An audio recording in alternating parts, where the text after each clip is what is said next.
36 or 7, I forget Yeah, which. I think 1936. This is a 1936 Lincoln vacuum-operated antenna.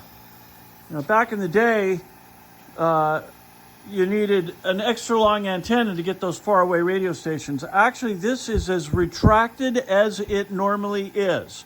The antenna always sticks up, and in order to bring it out, hold on, you have to manually pull out the unit, and this is over 6 foot 2 inches. I think we figured out total extension. We got a bit more to go out. Okay, so that's a pretty long antenna. Not like a police antenna, but let's go ahead and push it back in, Steve. Okay. But manually we push this thing back into its lowest position in the fender, and it still, sticks out of the fender a bit. So the reason for the vacuum is to extend it even further to get those faraway stations. And now go ahead, and because it's vacuum operated, you can hear the pump in the background, and we have a little gauge here. Go ahead and fire it, Steve. Okay, they're going to extend. Yeah, extended. Okay. It indicates about 6 or 7 or 8 inches for an Okay, inch. so during the time that the antenna is traveling up and down in the piston here, it's only about 7 inches of mercury. So go ahead and fire down. There you go. And it goes up and down relatively quickly.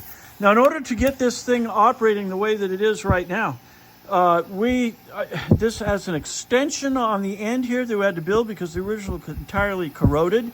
We made a new piston for it that actually operates on an O-ring rather than the positive and negative original leather seals.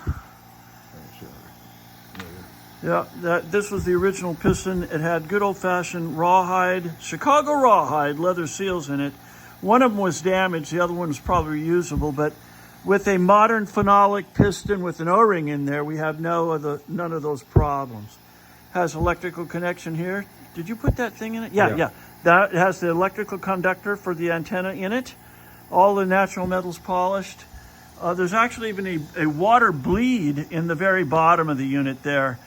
Because water can get in through these through the telescoping radio antenna sections, or moisture, and when that accumulates, you can drain it out of the bottom. So a popular item, 1936 to about 1956 on some Cadillacs and Lincolns, and there she went down again, just like a Star Wars door. So thank you for your time. I appreciate your view.